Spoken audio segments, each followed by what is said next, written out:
Adam Hogue yesterday talked with Diana Rossini about Nate Davis. And Hogue said he believes the Bears do not want Nate Davis playing. Ryan Bates outsnapped Davis in the opener, but then went on IR and is out for at least 4 weeks. The Bears, according to Adam Hogue, are unhappy that Nate Davis doesn't like to practice and has been missing practices. They would prefer he ride the bench. Shot or no shot? If it's really this bad, the Bears should just put Matt Pryor in over Nate Davis. That's a shot. That's a shot because he's on the roster. But if they haven't already made that move, then how bad is Matt Pryor? Maybe Mark Pryor should be at guard. I mean, Dodgers pitching coach. Right. Kerry Wood checking in at left tackle. That's it.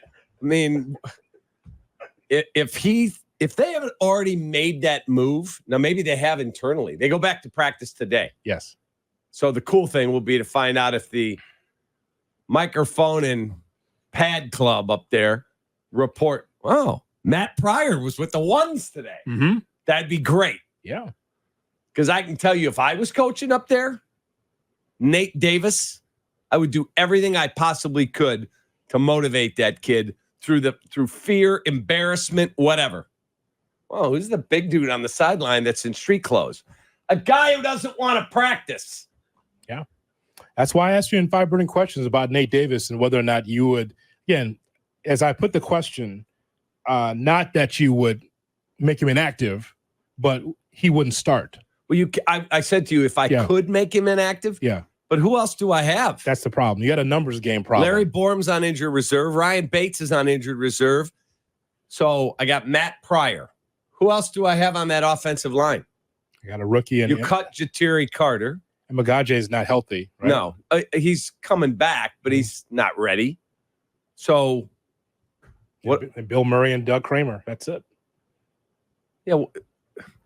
Why can't Doug Kramer get a shot? We talked about this. He has not started a game since Bill Murray's not shooting a movie right now. Get him in there. Sure. So I think that's a shot, Shay. What else do we have? A lot of blame going around for who is most at fault for the Bears' offensive line. Mark Schlereth of Fox Sports, he weighed in saying Shane Waldron has relied too much in the past on a veteran quarterback to overcome protection issues. This when he was in Seattle. A lot of flux on Seattle's offensive line, injuries, never really was an issue because, according to Schlereth, Geno Smith was able to overcome. He said that Shane Waldron is not doing a good enough job to bring along a rookie quarterback with a rough offensive line. Shot or no shot, the blame for the O-line lies with Waldron.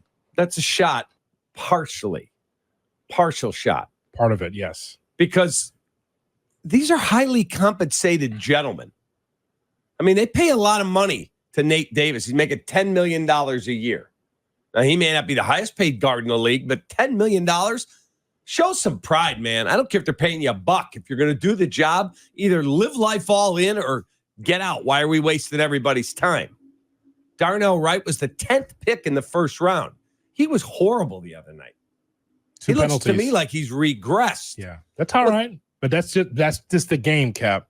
Doesn't mean it's going to be like that for the Colts. Right. He turns it around. You get what you pay for. We talked about it yesterday. Coleman Shelton. Yeah. The Rams said, we've seen enough. Get out. And he got a 1-year offer for $3 million. Mm-hmm. Okay, that means he's not that good. Tevin Jenkins, I think he's really talented. He did not have a good game, but that can happen. Braxton Jones, I just don't know if he's good enough. We talk about this every year about Braxton Jones. The GM likes Braxton Jones because for a 5th-round pick, he's hung in there pretty well. However, there's going to be changes. There are going to have to be changes made because what you have here is not going to be good enough with Caleb Williams.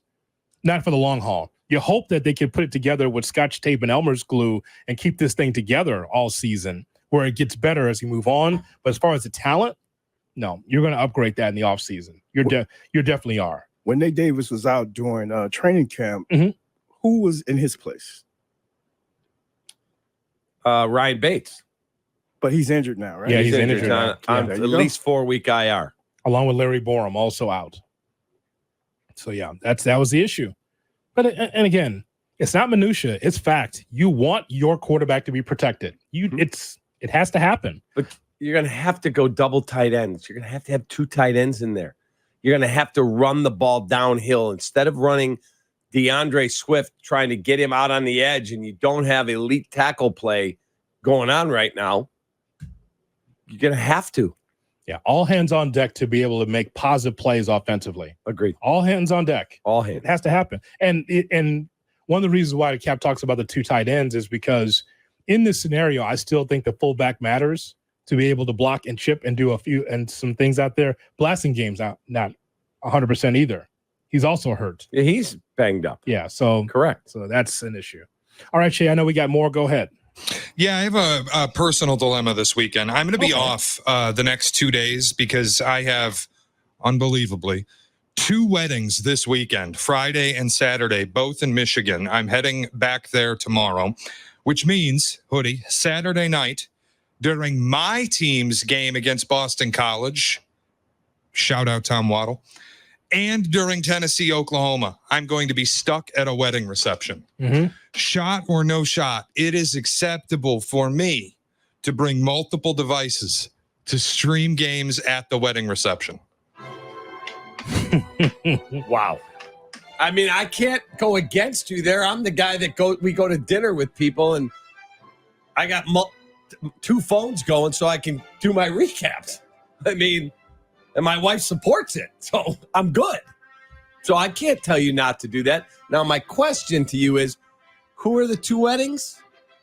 Friday night is my brother-in-law, and Saturday night is a friend from high school. So this is Kenzie's sister marrying this dude? No, my brother, Kenzie's brother, is marrying his fiance Friday night. Kenzie's brother is marrying his fiance Friday night. Okay, and is Kenzie saying to you, no, you shouldn't do this? Well, Friday night, I'll probably avoid it because that one's frankly more important. Saturday night, I think multiple devices are in play. I've got my school playing against Boston College. I got to beat Waddle's ass, and I've got to watch Tennessee, Oklahoma. It's one of the most exciting games I've wanted to watch all season. I'm going to be stuck at a wedding reception. Same here. I said that to Hoodie and to you guys yesterday. Brett can't wait for that game. I would say it is a shot that you have phones in play for both. I will give credit to the Friday wedding because someone understands expenses. Cheaper that way on a Friday. No question. Versus Saturday. So I think I got married on a Sunday morning. Yeah, shout out.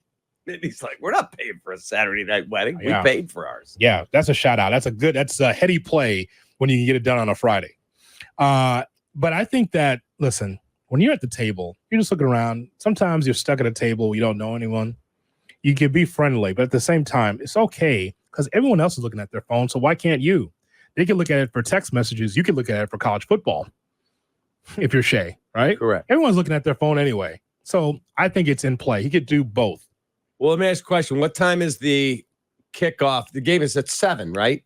Yeah, for Tennessee and Oklahoma, 7. I think Michigan State's at 6:30. Okay, what time is the wedding? The ceremony is at 5 o'clock. Here's where things get very interesting. That's going to be during the 4th quarter of USC Michigan.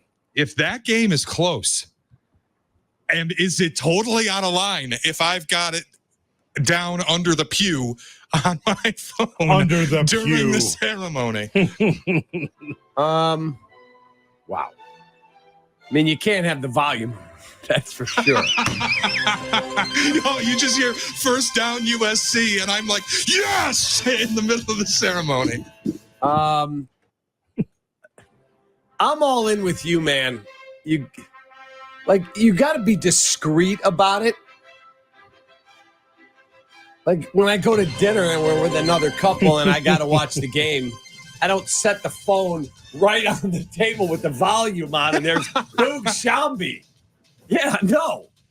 I'm discreet. I like the idea, Jay Moore, of having a request to be able to have the college football theme instead of just the usual organ. I like the idea of that being the wedding march. College football. There we go. Here they come. I told you. Here comes the bride. At my wedding, we had a 85-inch big screen app set up to watch Cubs White Sox. Yes. My wife's like, we're watching that game. I'm like, that's why I'm marrying you. Love you.